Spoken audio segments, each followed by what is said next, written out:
I, I'd love to touch on your co-housing, the program that so are you involved in Coho in developing the program? Well, Steve and I at Designer Capital, our approach with clients is we do like a qualification map. We really show clients virtually what they qualify for. We map out exactly what their payments are because we believe, well, one, we want our clients to be the most educated and in that empowered in making the right financial decisions. So we're very information forward. Something that we've been finding is the average person, qualification wise, I'm just going to pull this up. This is a calculator we use. This is the calculator we use when we're meeting with clients. We do a virtual meeting and show it to them. Right now, these are the drivers of qualification, which is monthly payments to income. And we collect all these different ways that people can make money and the way the different banks can look at it. There's all these different ways. This is a hypothetical situation we were playing with earlier. But let's say someone made $100,000. And I click this box, it picks up that income. I'm going to unclick this one. And they're qualifying at 8% over 25 years. And they got $2,500 in property taxes. They're buying a condo. They got $350 in strata fees and some money for heat, no rental income, and no debt. So if someone was buying a first-time property and they made $100,000 right now today, they only qualify for a $369,000 mortgage. And when you factor in divided by 1.04 divided by 0.95, that's a purchase price of $373. Mm-hmm. So Okay. a person making $100,000 right now only qualifies for $373. When rates were at their lowest, we were qualifying people at 4.59 as a stress test, and that same person qualified for 510. Right. So it went from 510 to 373. So you're going from a townhome or a fixer-upper in the Cowichan Valley to a condo, for sure, a condo, one bedroom.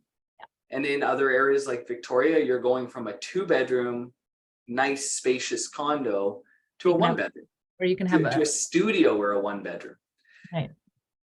We've been seeing this phenomenon go on a lot over the last 6 months. And when we're working with these people to help them figure out what they qualify for, we're going, maybe people should start pairing up and teaming up together, because buying a $373,000 unit might not be the right fit for them, but maybe connecting and buying 2 people who qualify for 373 coming together to buy a home with a suite, and instead of both being in 1-bedroom or 2-bedroom condos, maybe be in a 3-bed and a 2-bed unit with a yard so they could have dogs or have the lifestyle that they want.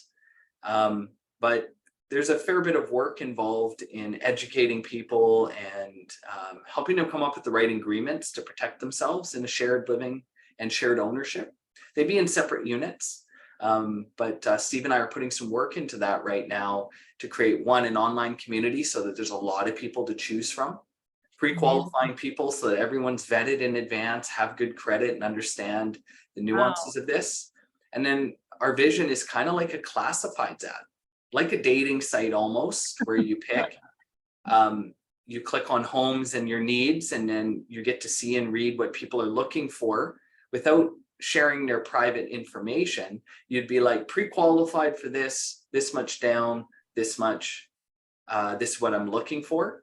And kind of like a matchmaking service of helping people come together to maybe find housing options that don't exist right now for them.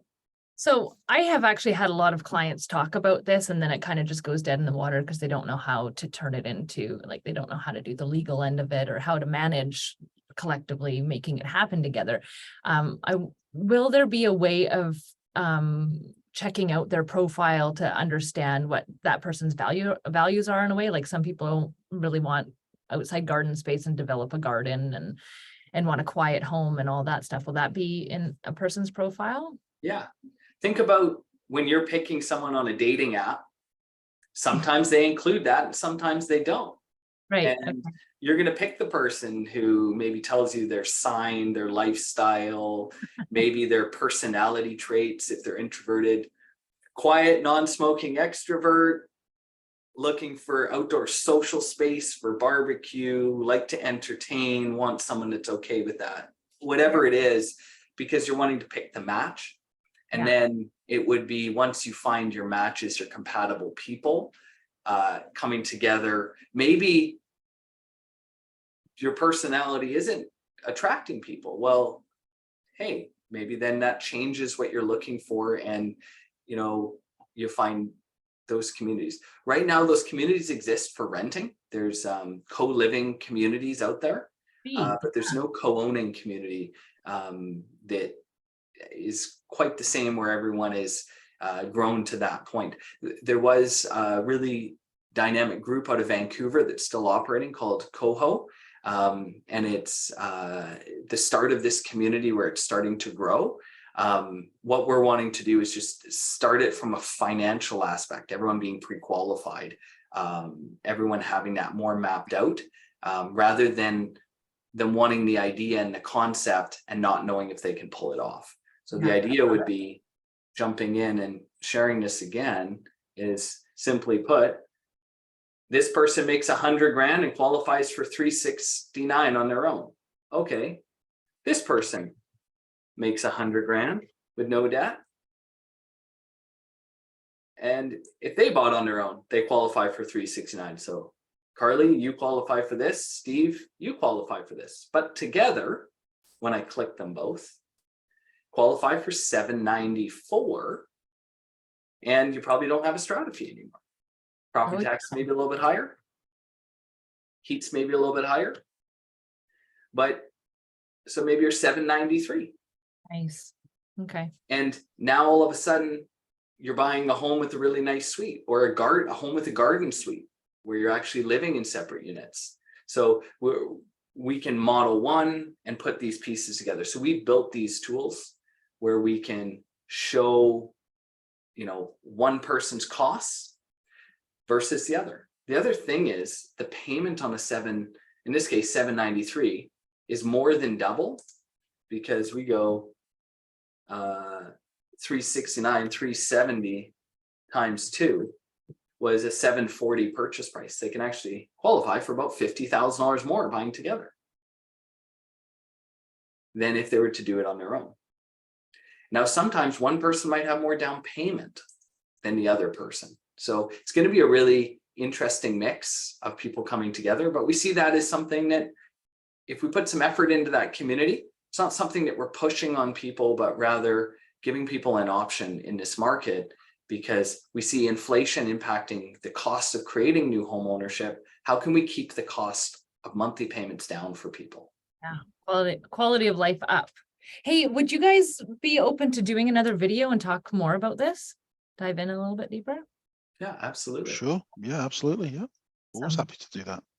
Great. Well, I gotta wrap up. This has been really amazing. Thank you for so much wonderful information. No worries. Well, thank you very much, Carly. It was an absolute pleasure. Yeah. And we look forward to another conversation. Sounds good. Great. Have a beautiful day.